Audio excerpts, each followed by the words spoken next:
Olá, eu sou Osiris Janete e hoje eu vou conversar com uma personalidade para mim, uma pessoa muito importante, faz parte da minha história. É o Daniel Yuji Ono, é o Dani, o Yuji, né, para os íntimos. Ó, sensei. Bom E o dia, Dani boa está. tarde, boa noite. Isso. Você quer se apresentar mais, falar mais de você? Depois eu falo da nossa conversa. Não, acho que não tem muito o que falar, Então não. tá.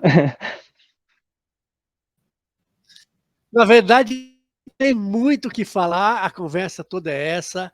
O Daniel é filho do Ono Sensei, a pessoa que eu cito aqui muitas vezes nas lives, como uma grande influência minha para entrar ah,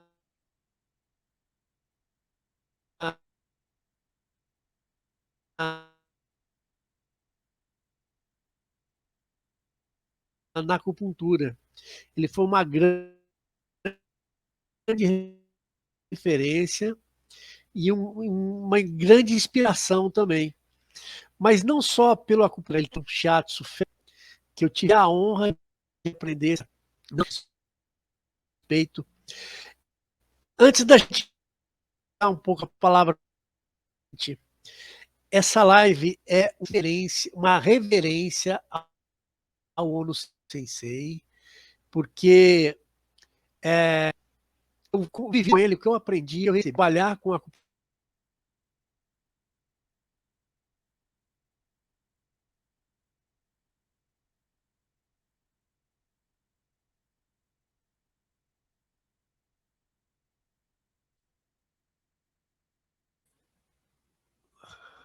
deu pau aqui. É, tá com bastante lag, tá travando, pode ser minha conexão também. Eu acho que é da internet, está muito ruim. Oscila muito a qualidade das transmissões. Mas vamos continuar. Então, Uhum. O Ono Sensei foi uma pessoa que, assim, me introduziu no Aikido, na acupuntura, no Shiatsu. E, assim, o Aikido dele, eu tenho que falar não só do Aikido, mas do Aikido do Ono Sensei, foi uma referência muito importante na minha vida, o marco. Tanto é que foi esse o meu caminho para a acupuntura. Quem me levou para a acupuntura foi o Aikido do Ono Sensei. E uma vez eu vivi o dilema, eu vou treinar, o que, que eu vou me dedicar mais? Porque você precisava dominar alguma coisa. E aí a minha decisão foi pela acupuntura por vários motivos. Hoje eu fico tentando voltar para o Aikido, o Dani sabe disso. Todo ano eu dou uma tentativa, aí vem uma pandemia, estraga tudo.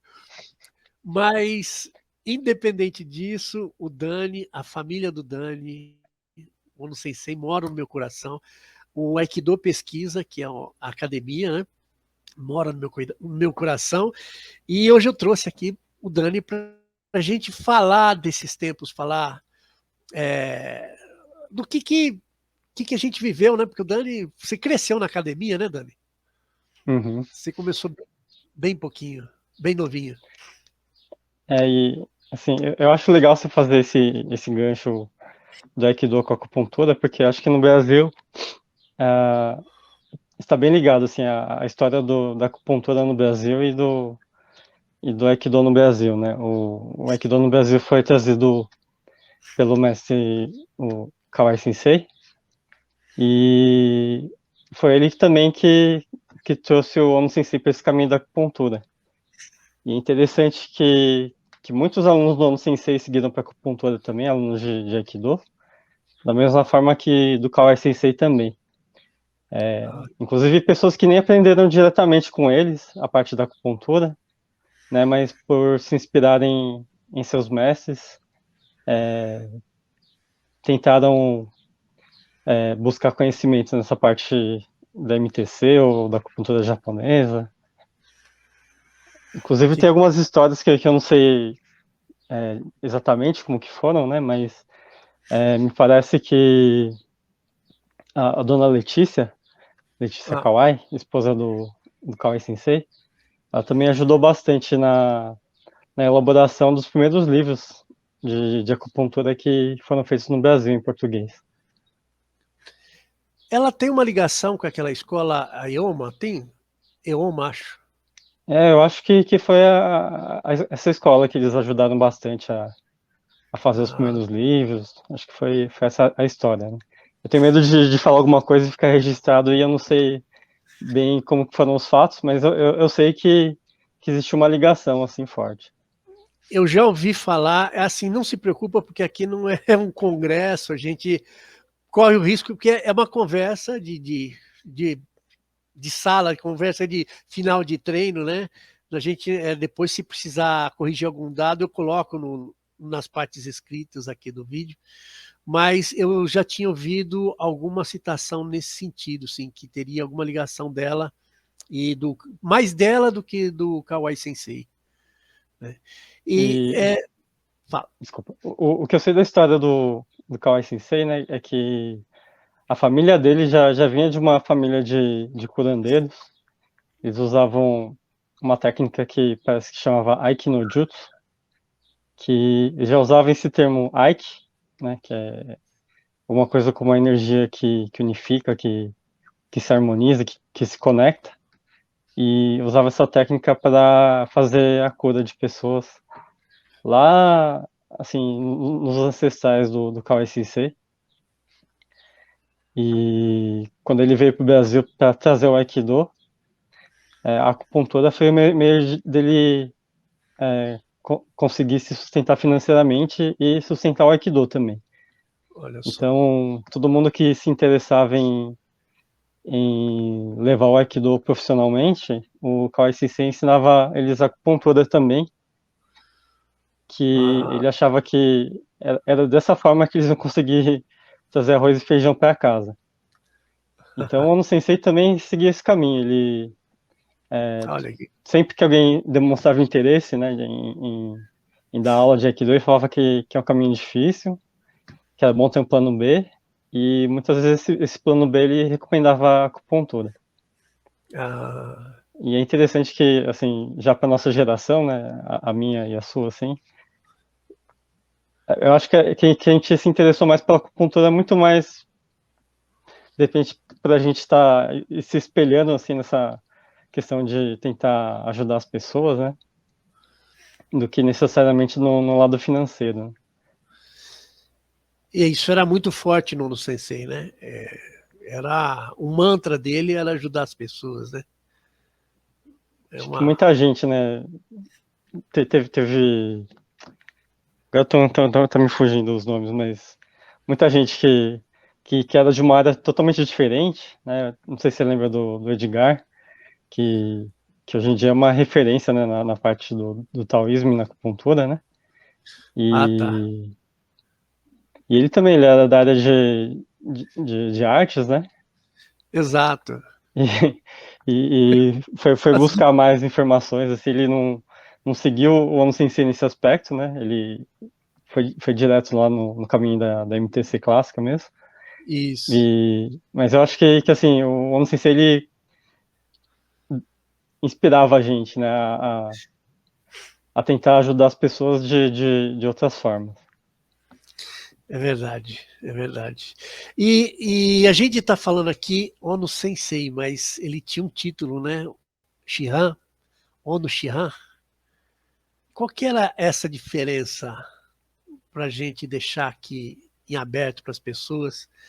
Porque é muito carinhoso, mas eu acho que muito pessoal do nosso relacionamento com ele. Eu acho que a gente merece relembrar o título dele, né?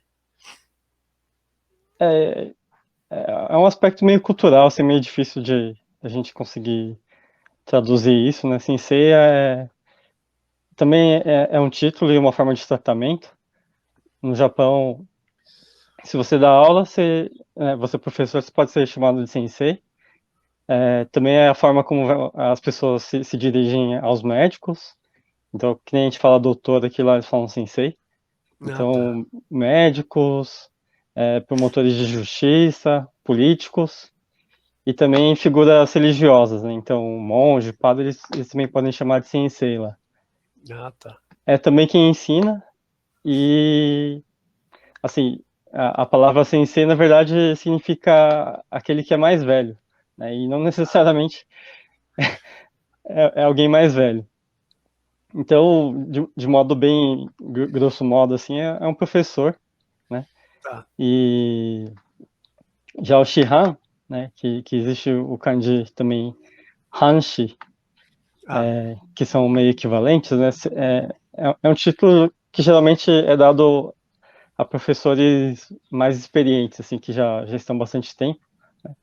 No caso do Aikido, uma instituição, um grupo de Aikido, ele pode solicitar ao dojo principal lá no Japão que o mestre principal, os mestres mais experientes do nosso grupo são esses, a gente está então oficializando eles como os principais mestres, né? Então o Ono Shihan, ele recebeu esse título do grupo do Kawai Sensei, a União Sul-Americana de que Aikido. legal. Quando ele Que recebeu legal. esse título, se eu não me engano, o Kawai Sensei era vivo e ele tentou falar para a gente da importância desse título, né, de como não é uma coisa ordinária, falando que no Kendo eles costumam receber esse título a partir do oitavo Dan, e, e o sistema de Dan ele vai até 10 graduações, né? Sim. E, e a graduação para o oitavo Dan no Japão é como se fosse um vestibular, né? Não um vestibular, mas é um exame de faixa muito rigoroso. E os vestibulares, os exames no geral no Japão, todos são muito concorridos, mas esse de oitavo Dan no Kendo parece que é um dos exames que tem mais reprovação, assim, se for comparar com exames vestibulares de faculdade, assim, que muita gente todo ano tenta se graduar ao oitavo Dan e pouquíssimas pessoas conseguem. E são essas pessoas que depois podem receber esse título de Hanshi, que Ah. seria o equivalente ao título de Shihan no Aikido. Dani, é uma peculiaridade assim que para mim é importante e algumas pessoas quando me vêm trabalhando vê o shiatsu, eu sempre tenho que falar desse shiatsu porque ele é muito especial. As pessoas, esse shiatsu que a gente aprendeu com o Ono Sensei, eu lembro quando eu fui fazer um curso, falei, bom, eu aprendi, mas é legal ter um diploma, então eu fui fazer um curso numa escola e o que eu levava de bronca, não, não é assim que faz, não é assim que faz, tem que apertar e não para de mexer. E eu tinha que ficar explicando, né? Aquelas curiosidades da vida. Mas é um shiatsu muito especial. E eu queria perguntar para você: ele chega ao Ono Sensei pelo Kawai Sensei? Essa é a linhagem do Kawai ou vem de algum outro lugar? Como é que você Eu tenho a pode dizer impressão para que na parte de acupuntura e shiatsu, o Kawai Sensei deu os primeiros passos como sensei. E eu sei que o Sensei ele foi pro Japão para se especializar nessa parte de acupuntura e shiatsu.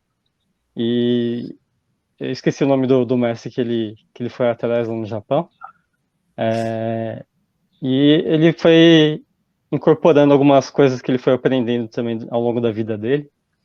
Então era um shiatsu bem dele mesmo. Mas eu tenho a impressão que alguma base tem a relação com o shiatsu do Kawai Sensei também. Ah, tá. Pelo que eu vi, alguns alunos comentando sobre a técnica de shiatsu que eles aprenderam com o Kawai Sensei, acho que tem relação, sim. Isso é muito interessante no Sensei. Eu vejo ele como um fato cultural, uma personalidade que ela é singular. Toda cultura vai ter isso. Uma pessoa que às vezes não faz nem escola, mas brota dele alguma coisa. A história do Aikido é assim, né? Do O Sensei é mais ou menos assim.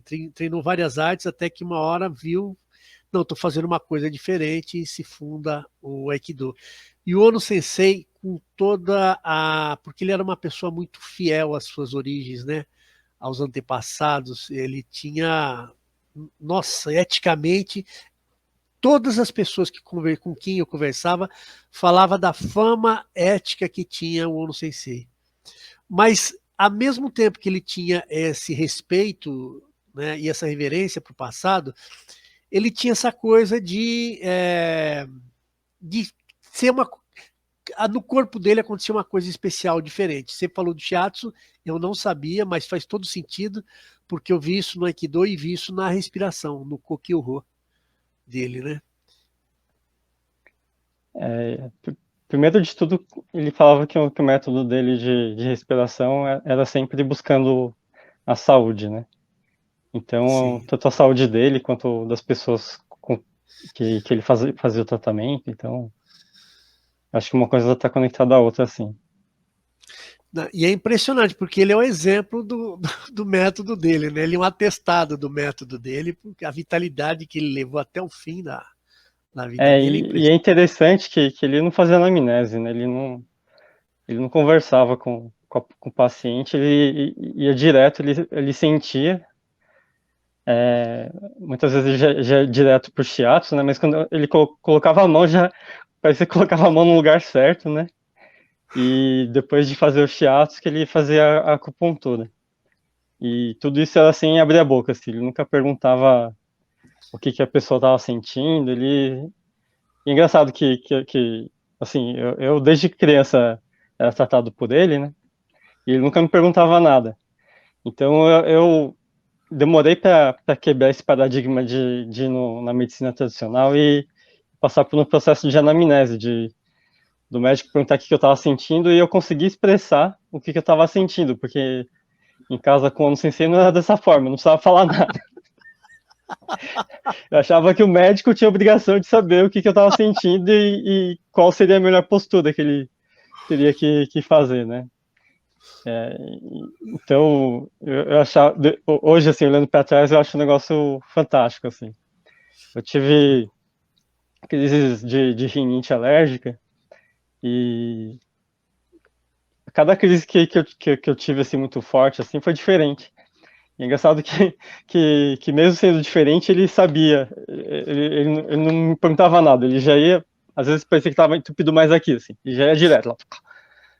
E tive crises de enxaqueca também, problemas no joelho, e sempre ele ia de forma diferente, dependendo da forma como eu estava sentindo, e eu não precisava necessariamente falar que era algo diferente. Ele vinha com um laboratório de análises clínicas embutido já dele. Que impressionante isso. Ah, meu Deus do céu, quanta saudade, viu? Rapaz. Você acabou estudando acupuntura também, né?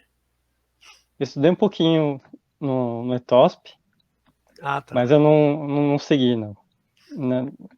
Eu percebi que ia ser Aikido, acupuntura, eu ia ter que me dedicar 100% a uma das coisas, para eu não ter talento para nenhuma das coisas natural. Então eu ia ter Ah, que me esforçar imagina! muito. Então, Imagina! por conta disso, aí eu me dediquei 100% ao Aikido nessa parte de... Ó, gente, essa humildade aí é herança do Ono Sensei, tá? Porque talento é impressionante. Não, Todo mundo que vê a gente, quando vê, Dani, se inspirou muita gente no Aikido. Acho que você sabe disso. A queda do Dani era uma coisa impressionante. Um lenço de seda caindo no chão fazia mais barulho do que ele caindo. Eu vou tentar na edição final por aqueles momentos do Envelhecência, aquele filme, né, que não sei se é um dos entrevistados, em que a gente tem uma amostra disso, mas お金持ちもね、どんな偉い人でもね、貧乏な人でもみんな年取っていくんですから同じようにお金を持ってるかって言って長生きするつもりともなしですから自分のねいただいた命をね十分に結局思いのままに生きるっていうことですよね。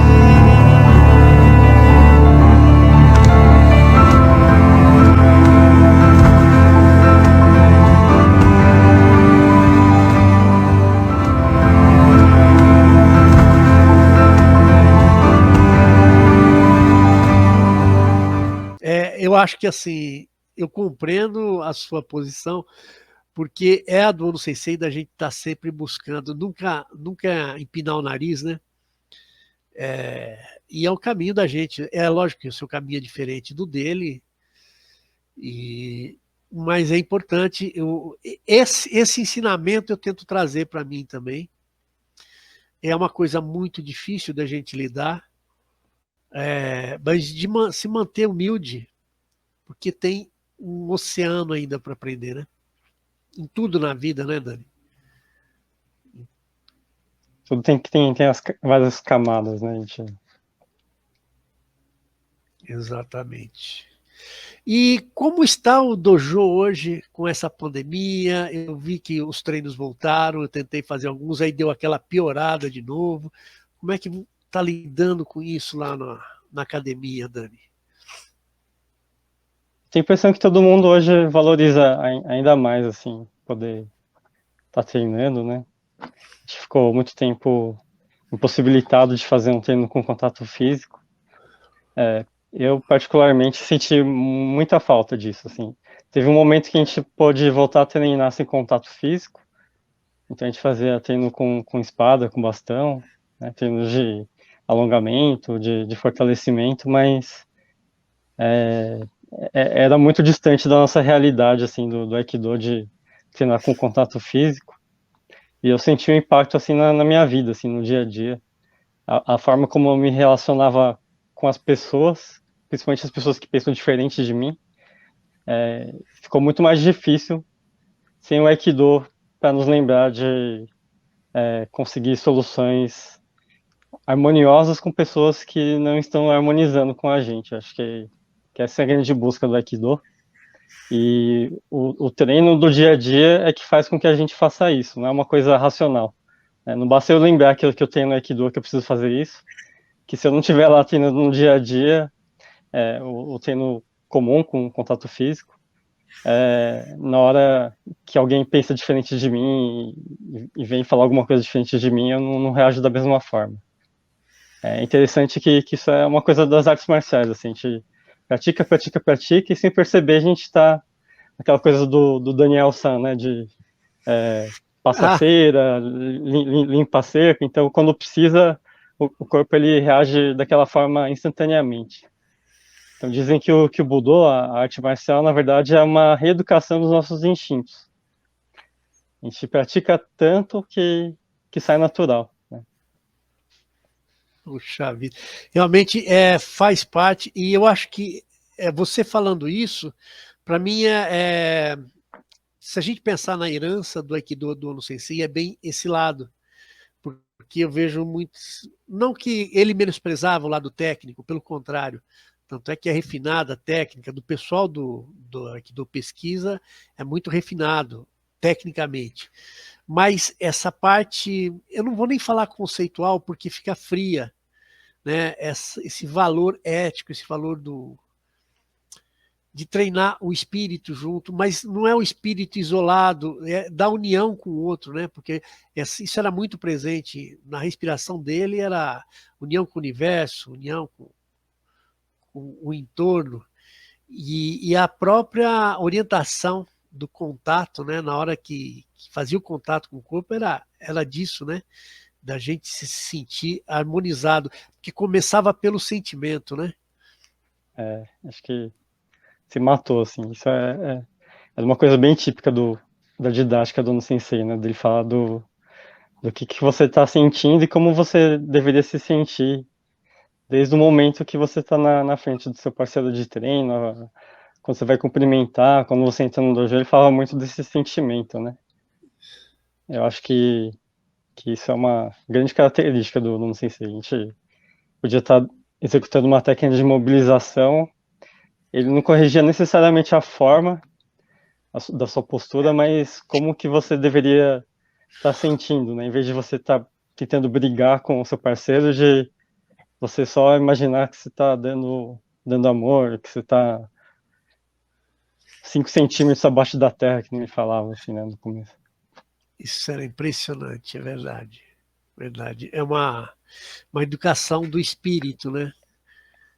É, E aí eu tenho essa memória, cada um vai ter uma memória, mas para mim treinar Aikido era uma grande reverência que a gente fazia ecumênica, não importava a sua religião, não importava nem se você acreditava, isso trazia um senso para a gente de ligação com o universo, com o passado, com o futuro, com as pessoas. E assim, a sensação que eu tinha toda vez que a gente treinava era que era uma missa, não era um treino, né?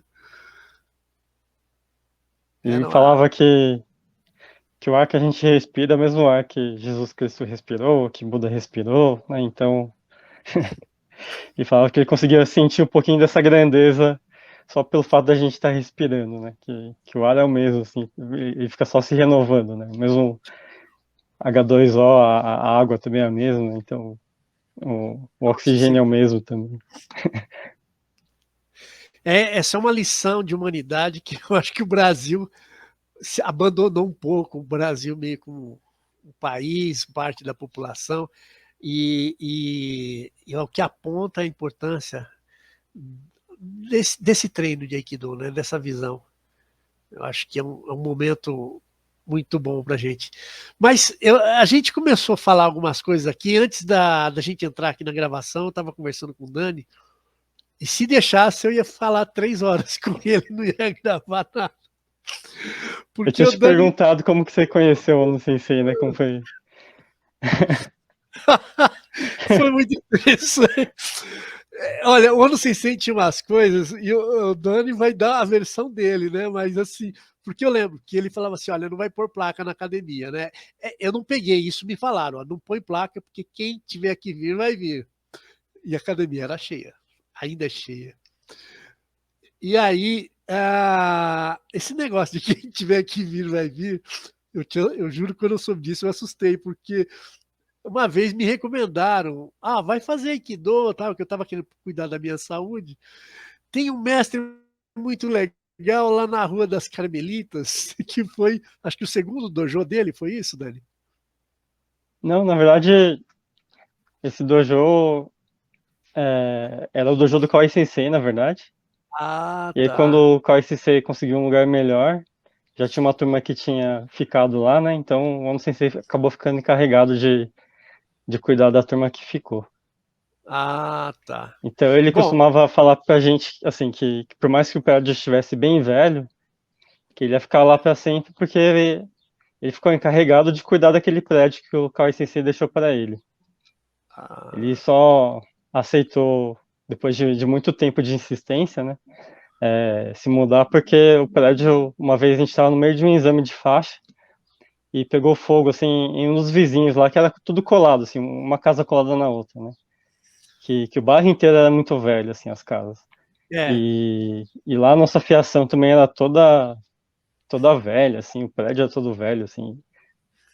Então, ele viu que ele estava botando todo mundo em risco, né, por estar lá numa região que era perigosa, e aí que ele aceitou começar a procurar algum lugar para se mudar.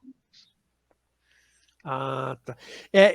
Para quem não conhece bem, a Rua das Carmelitas é ali perto da Sé, uma região que tinha muitos sindicatos em volta na época. E era um prédio, eu acho que eram 3 andares, não lembro, assim, que a gente não tinha, Exatamente. era na escada. E aí eu lembro que eu fui lá, eu estava falando pro Dani que eu fui lá e cheguei, tudo aberto e ninguém lá dentro. Eu estranhei, fui pro lado, pro outro. Não pisei no tatame, tá, Dani? Não precisa ficar preocupado. Eu fiquei lá, enrolei uns 10 minutos assim, não apareceu ninguém e eu fui embora. E eu acabei voltando, acho que uma semana ou alguns dias depois, e encontrei uma pessoa dando aula, é um aluno chamado Lourenção, que a dona Deise que me falava muito, o Lourenção, você conheceu o Lourenção e tal? Eu não conhecia, eu só vi uma aula com ele, tinha umas 4 alunos lá, e na época eu trabalhava na Veja, e eu saía da Veja às 6 horas da manhã, e voltava às 3 horas da tarde. E aí eu falei, não vai dar para mim treinar, porque, imagina, eu ia me acabar, né? Não ia dormir, não ia almoçar. nem tomar café da manhã, então acabou não dando certo. Aí, 10 anos depois, eu, ruim da saúde de novo, fui procurar alguma coisa, o Ono Sensei estava a 2 quarteirões da minha casa.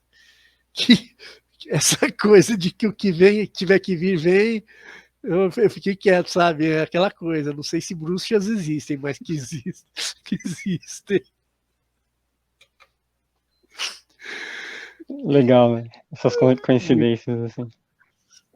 Puxa vida, que impressionante, assim. E quando você veio para o Dojo Ana Paula Ney, o Lourenção Sensei não estava mais dando aula. Eu não reconheci ele lá, não encontrei mais ele lá. Ninguém das pessoas que eu vi treinando, mas era de manhã, eu tinha chegado do trabalho, passei por lá, então a memória fica um pouco afetada, mas eu acho que não estava mais não, porque a sua mãe comentou que ele não estava mais lá com o grupo, né? Agora, ele chegou a dar aula lá na Paula Ney, e toda a parte de bastão que eu aprendi no começo, assim, foi com ele. Ah, tá. É eu muito peguei bom. eu peguei ele dando aula de bastão mesmo lá nas Carmelitas. E e aí a primeira vez que aí eu encontrei o Ono Sensei foi uma coisa assim que causa um estranhamento, mas um estranhamento bom, porque eu cheguei lá uma noite, acho que foi numa segunda-feira à noite que ele costumava dar aula, né? Era segunda noite ou acho que sim. O treino de faixas pretas, né? Acho que sim. Eu não lembro, porque, nossa, eu não comecei imediatamente. A gente foi lá conhecer, fui com a minha família conhecer. E falou assim: pode ver aí? Aí pode. E tinha um lugarzinho assim pra gente sentar, né? Como tem até hoje, e assistir. Hoje tá até mais caprichado. E eu fiquei vendo o treino do pessoal, e é aquela coisa que o Ono Sensei falava do O Sensei, que o Aikido era uma arte que ela disseminava o amor, ela propagava o amor. Então você não via aquela violência de tentar e acertar, era uma coisa harmoniosa. O sorriso predominava no rosto das pessoas. E a hora que acabava o treino, que eu cheguei a esperar ver tudo isso, o pessoal tirando o hakama, dobrando, né? E aí eu lembro que o Ono Sensei veio em minha direção e falou assim: nós somos uma grande família. E era essa sensação que dava de ver o pessoal se arrumando para sair do treino. E aquela coisa da reverência ao mestre, reverência ao altar e ao antepassado. Na época, eu não percebi que também tinha esses três momentos, né? Mas o que ficava é assim, um ambiente de muita amorosidade, né? Isso chamava atenção e deu muita vontade de treinar. Eu precisei preparar minha vida para me engajar naquilo, nos horários, por isso que não é uma coisa que fica muito firme na memória. Mas é marcante, é uma coisa de uma beleza assim. Quanta história você não viveu lá desse tipo, né? As pessoas chegando. E é legal, assim, que você tinha que idade quando você começou a treinar Aikido lá? 40 anos. Minha idade hoje. E... Já vida! Bom, então, eu já não sou mais super jovem, né? Então, já começo a sentir as limitações do corpo. E você com essa idade começou. E muitas vezes, assim, principalmente se você estava um tempo afastado e você voltava para recuperar o tempo perdido, assim, digamos assim. E você, nessas ocasiões, sempre você batia o recorde de presença. Porque Eu era olhava essa. na lista, assim, e você vê, mesmo já não sendo mais adolescente, né? E você tinha mais pique do que muita gente jovem, assim. Achava impressionante isso. Nossa, não, eu tinha paixão e vergonha, porque quem não tinha talento era eu. Mas é um negócio que motiva, porque você assim, a gente via você praticando, o Kimate, várias pessoas lá, O Léo Sensei era novinho na época, acho que nem sei se ele era faixa marrom ainda quando eu comecei lá. Mas é um negócio que motiva muito. E mais, a hora que você olhava aquele clima no tatame, a sensação assim, eu quero estar ali no meio, eu quero ter o direito de estar ali junto com eles, né? Mesmo que seja para ficar conversando, só fazendo aquecimento, realmente era um negócio. E uma coisa interessante que eu também vou trazer aqui, e o Dani lembra disso, é que uma vez eu enchi tanto saco, se você me permite falar assim, eu enchi tanto saco do Ono Sensei para me ensinar acupuntura, meus pais estavam doentes, e ele já não estava numa fase que ele queria, ele tinha os motivos dele, eu nunca soube, mas nunca mudou em nada o respeito e a admiração. Mais uma vez, veio o recado, ó, ele vai te ensinar pelo treino, tá? Eu falei, ferrou, né? E agora? Como é que vai ser isso?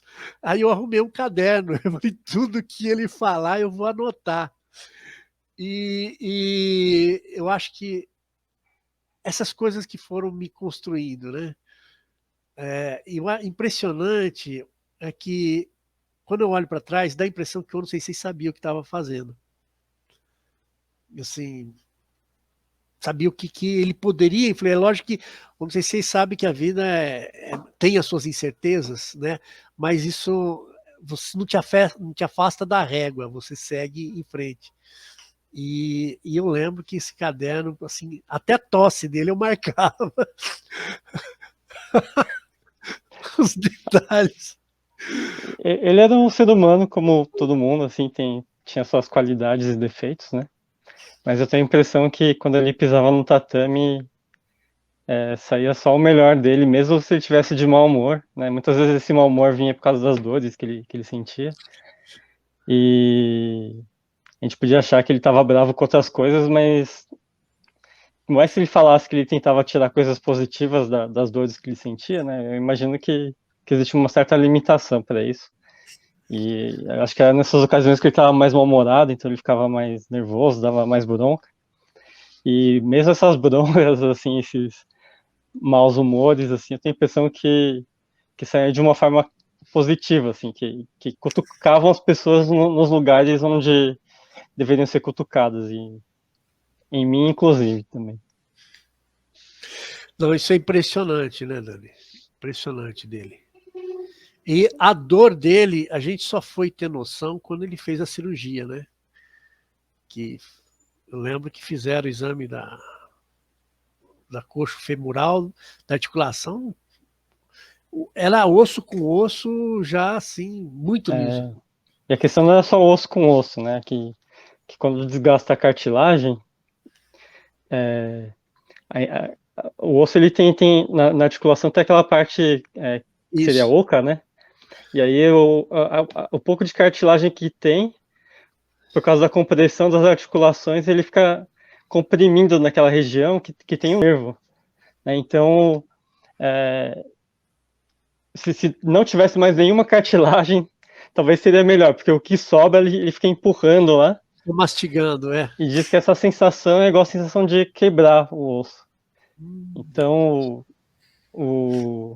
acho que o Dr. Honda, que fez a cirurgia dele, falou que era incrível, que ele estava se aguentando, assim, que ele falou que a descrição nos estudos de uma situação assim é de que a dor é igual a dor de quebrar o osso mesmo.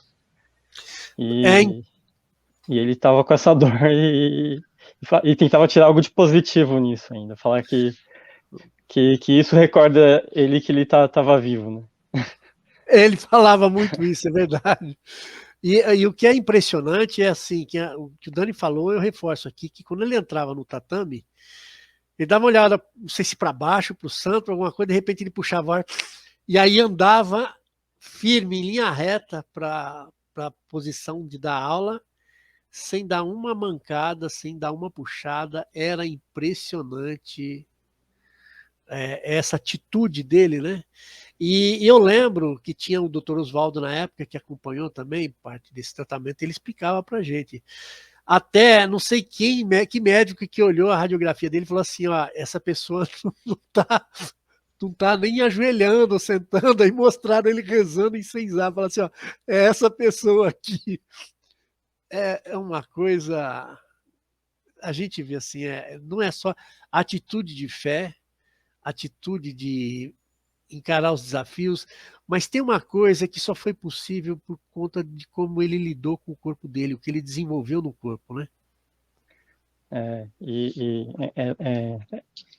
importante fazer essa memória do Dr. Oswaldo também, porque foi ele que apresentou o Dr. Honda, né, esse médico que fez a cirurgia do quadril do Dono Sensei, e também me fugiu o nome agora, o cardiologista também que cuidou bastante dessa parte cardiológica do Dono Sensei. E hoje, assim, o tema principal da sua live é essa briga que tem entre a medicina ocidental, a medicina tradicional e a medicina tradicional chinesa. E é interessante que na vida do Ono Sensei não existiu esse tipo de embate, né? O Dr. Oswaldo era Pois um é. importante médico, né, tradicional, e ele, do meu ponto de vista, ele era a barreira que cuidou de todos os aspectos da saúde do Ono Sensei, os aspectos que o Ono Sensei muitas vezes deixava de lado para cuidar dos outros. Pois E é. tinha um grande amigo do Ono Sensei, né, que se foi antes dele, que também era um importante cardiologista, e eu não lembro qual que era o problema de saúde que ele estava tendo na época, e a esposa dele ficou sabendo que tinha esse senhor japonês que fazia acupuntura e que as pessoas estavam impressionadas com os resultados que ele estava obtendo, né? E perguntou se ele não queria tentar, né? E aí esse amigo, que depois se tornou um grande amigo do Ono Sensei, falou que de repente estava com esse senhorzinho japonês aqui, não perguntou nada, fez massagem em mim, botou umas agulhas, e aí eu tava bom, né? E disse que ele não acreditava em nada disso, né? Então ele ficou impressionado. E essa é a história da vida do Ono Sensei, assim, ele muitas vezes ele era autorizado a entrar em UTI para fazer tratamento de algum paciente dele, e em lugares assim que nem o Einstein, assim, que geralmente eram bastante rigorosos com esse tipo de intercâmbio, né, na época. Apesar de hoje esse tema dessa briga tá mais em alta, né, antigamente era mais rigoroso ainda. Era mais Tinha rigoroso, né? menos abertura a acupuntura para medicina tradicional. Hoje talvez a briga não seja nem mais entre se há um tratamento válido ou não, mas quem tem o direito de fazer esse tratamento. É uma briga mercadológica, eu acho isso muito triste, né? Porque, por exemplo, eu não sei se não era, ele não tinha nem segundo grau, né? E essa é uma referência que eu uso. Falo assim, para a acupuntura, o universo da acupuntura é assim, porque o Ono Sensei era assim, mas conforme eu fui conhecendo o universo da acupuntura, não é essa não é uma história isolada dele, não. Isso é comum no Japão, na China, no Vietnã, porque tem os ramos familiares, que é assim, mestre e discípulo mesmo. E aí o que você faz? Você vai desqualificar uma pessoa dessa porque você não tem diploma? A vida do cara é um diploma, né? Cada paciente, eu Mas é conheci. interessante também que, desculpa, pode falar, concluir o seu. Não, não, pode falar você. Continua aí que. Que assim, a gente talvez também romantize um pouquinho essa questão da vivência do Ono Sensei, dá a impressão que tudo foi só vivência, mas ele estudava muito, muito. E depois que Sim, ele faleceu, né, a gente foi organizar a biblioteca dele para doar alguns livros, algumas coisas, e ele tinha anais de acupuntura, assim, da comunidade científica que estudava acupuntura no Japão, assim, e ele tinha de todos os anos, assim. Então, é, ele ficava sempre muito atualizado, assim, inclusive temas que ainda não existiam quando ele foi para o Japão estudar acupuntura, né? Ele continuava se atualizando, assim, ele tinha imagino que pelos contatos que ele tinha nas livrarias que vendem coisas do Japão, né? Ele pedia certos materiais e mesmo não viajando para o Japão, ele sempre tinha muito conteúdo atualizado. E ele lia de tudo quanto é tipo de coisa. Tinha coisa que ele lia e depois não se interessava, não seguia, mas tinha muita coisa que ele achava interessante e ele incorporava para o método de tratamento dele. O que você falou, Dani, eu acho muito importante, porque assim, é bem a sua preocupação mesmo. Em todas essas histórias que eu vi de pessoas que não têm diploma, que têm um aprendizado, um desenvolvimento assim meio deslocado das escolas, mas nenhum dos casos das pessoas que foram reconhecidas, que desenvolveram excelência, era uma questão meramente de uma luz na vida, não, são pessoas que se dedicaram e estudaram muito. Né? E era desse jeito, você vai atrás dos livros, vai atrás dos mestres. Você falou da ida do Japão, que ele fez uma certa especialização lá em acupuntura e shiatsu, né? Eu lembro que uma vez eu estava com um livrinho na mão lá no dojo, a gente se preparando para, acho que fazer a respiração, ou depois da respiração ia fazer a aula, alguma coisa assim. E eu estava lendo um livrinho do Zen Shiatsu, do criador do Zen Shiatsu, traduzido para português. E ele olhou para um livro, olhou para mim e falou: você conhece essa pessoa aqui? Eu falei: não, sei, eu estou conhecendo e eu estou gostando muito. Ele falou assim: eu fui fazer shiatsu com ele no Japão. A história é muito engraçada, porque o Sensei, ele tinha um ótimo humor, um ótimo senso de humor, mas ele contou sério e era sério. Ele falou assim: eu fui lá e eu quis experimentar, fui lá fazer shiatsu com ele. Ele estava fazendo shiatsu em mim, de repente ele para, dá um passo para trás e fala: você faz budô, você quer roubar minha técnica, pode ir embora. O Sensei falou assim: você quer saber isso e quer ser bom na coisa que o cara nem pergunta, já sabe o que você faz. E ele ficou pasmo de ver que o cara sabia da vida dele só de encostar a mão, sem perguntar nada.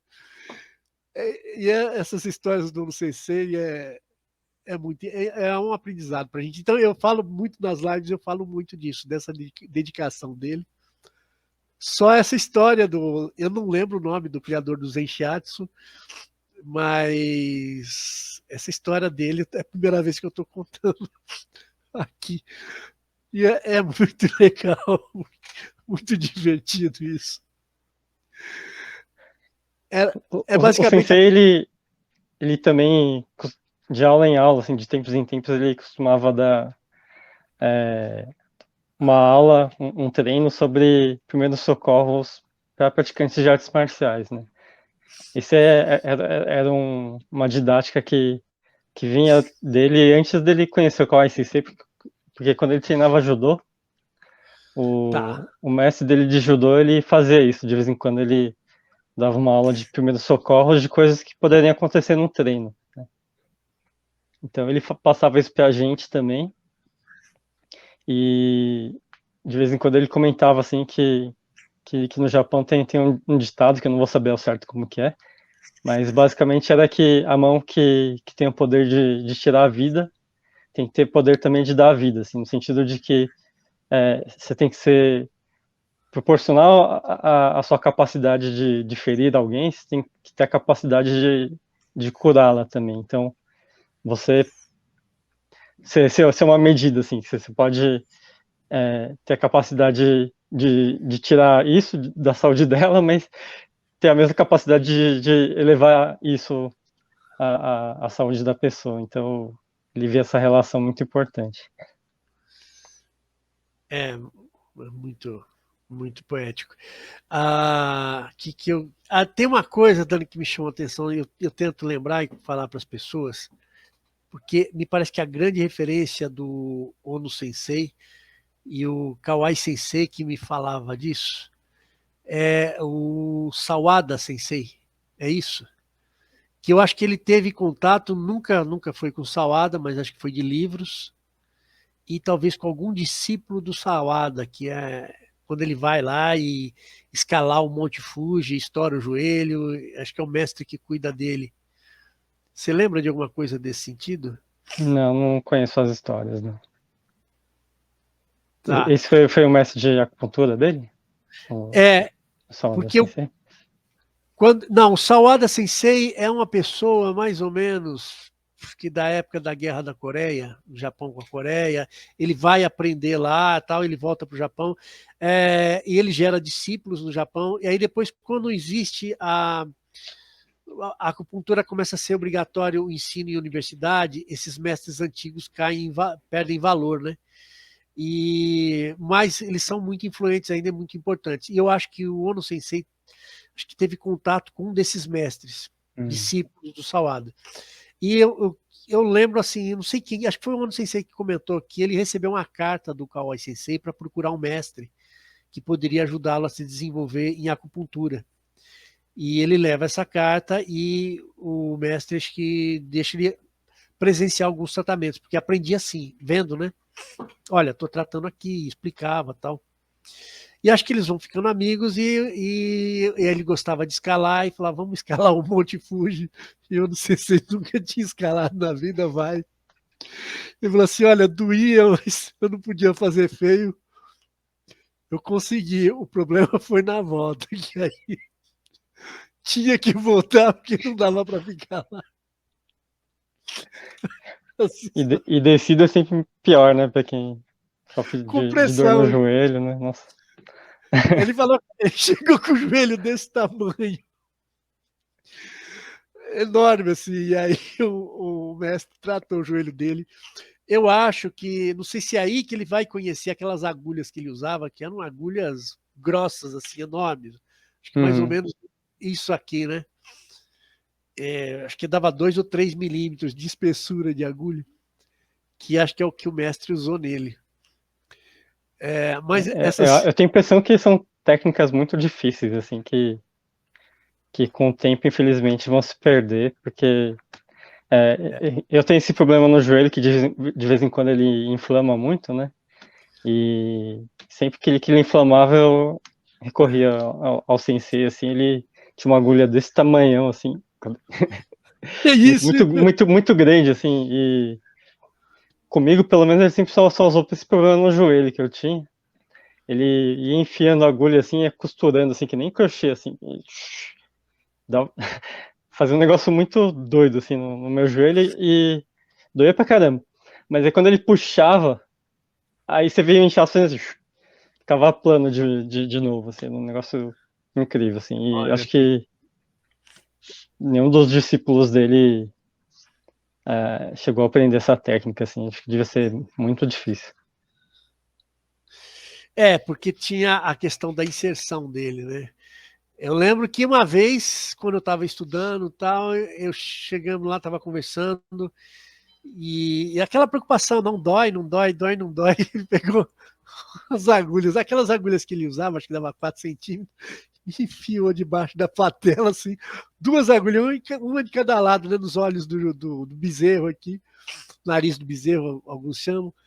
Mas ele enfiou a agulha toda, e aí ele olhou para mim e falou assim, doeu? E eu espantado com aquela citação, falei, não, doeu não doeu. Mas eu estava tremendo de medo por dentro, porque impressiona. E realmente a técnica dele é muito preciosa. Tinha que ser pessoas com muita capacidade, né? Eu acho que não é um negócio que poderia ser abertamente assim para todo mundo experimentar e tentar, porque no meio do caminho acho que pode acontecer muita coisa ruim, assim, né? Sim, sim, Então, é verdade. infelizmente são técnicas que com o tempo vão se perder pela segurança de muita gente conseguindo fazer as coisas, então tem que ser coisas mais tranquilas, né? Pois é verdade. Dani, eu acho que nós passamos da hora conversando. Eu tinha falado para você só 30 minutos, eu não sei o que eu estou te atrapalhando aí de tempo. Vou te dar um trabalhão depois para editar tudo isso. Não, tá maravilhosa a entrevista para mim. Dá assim, muito trabalho editar vídeo, né? Depois que eu comecei a editar vídeo para colocar também nas redes sociais, assim, nossa, dou muito mais valor assim para a parte de edição, assim, seja em podcast, em vídeo, mas em filme, assim, é incrível, né? O que os editores fazem. Então, boa sorte aí que vai. Eu tenho ideia do quanto vai te dar trabalho. fazer isso. Olha, eu acho que não vamos ter que mexer, não, porque tá maravilhosa, assim, a memória disso, né? Essa é mais uma daquelas minhas reaproximações do Aikido. Eu não sei se eu vou conseguir bater recorde de treino de novo. Eu estou esperando que 60 pesa, né?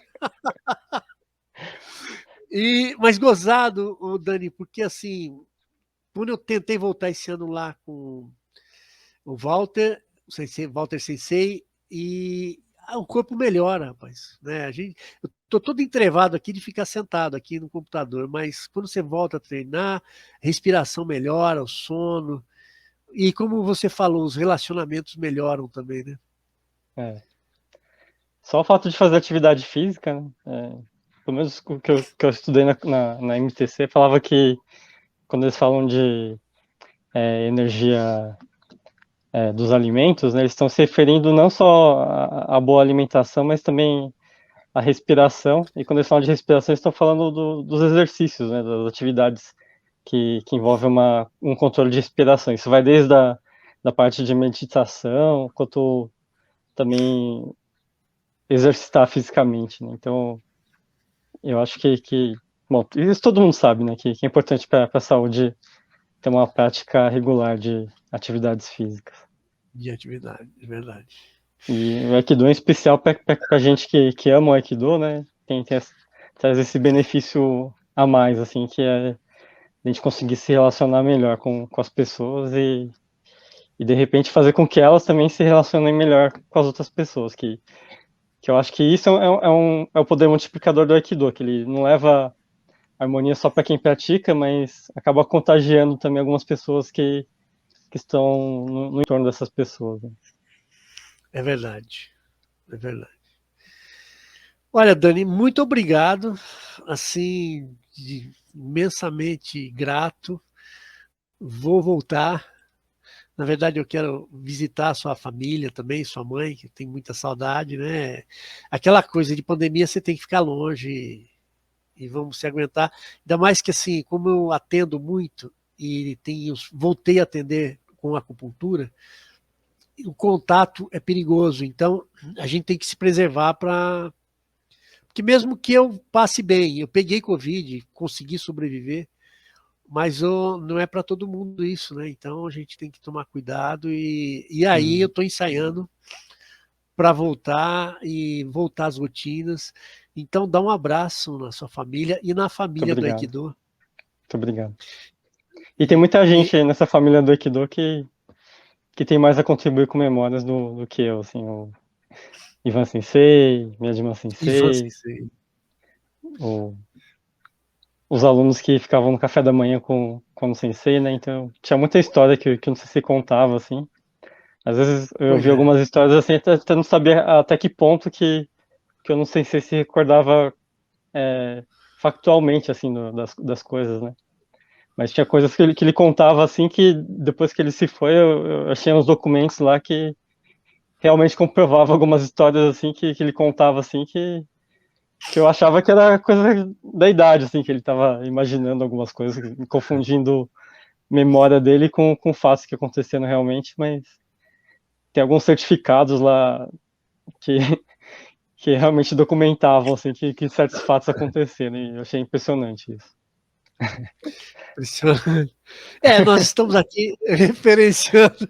Isso é natural de filho, né? Filho para botar dúvida no pai. E é duro, né? Porque eu não sei se é uma lenda, a gente pode falar que é uma lenda mesmo, e é uma pessoa, e foi seu pai, e você vive com a lenda. Eu acho que é até uma coisa difícil, né? Eu acho que assim, é uma honra você estar nessa posição, nessa situação, e até nisso eu admiro você, né? E é um exemplo para mim, como você lidou com isso, como você lida com isso, e você assumiu a academia, né? Lógico que tem toda a família do Aikido envolvida nisso, a gente sabe, mas você está lá firme, né, Dani? E assim, eu tenho uma admiração por você também muito grande, um agradecimento muito grande. Então, fica aqui o meu abraço também para você. E o meu é você também. Tenho muito carinho por você. E sou grato pela sua tietagem com o Sensei quando ele estava com a gente. Tietagem, falou o nome. Na cara Que dura. são pessoas como você, assim, que ajudavam a extrair mais suco do Ono Sensei, né? Dessa laranja que era Ono Sensei, assim, né? Muitas vezes, se não tivesse tanta gente, assim, pressionando ele contra a parede, a gente não ia conseguir extrair tanta coisa dele, assim, né? De coisas que são ricas para a nossa vida hoje. É verdade. É verdade. Bom, Dani, muito obrigado. Então, vou me despedir aqui do pessoal e se quiser falar alguma coisa, tá à vontade. Não, fico agradecido por a gente ter tido essa conversa muito boa e sou grato a todo mundo aí que está também estudando acupuntura para tornar a vida de outras pessoas melhores também. Muito sucesso a todo mundo. Obrigado, Zé. Tchau, tchau. Um grande abraço. Um grande abraço.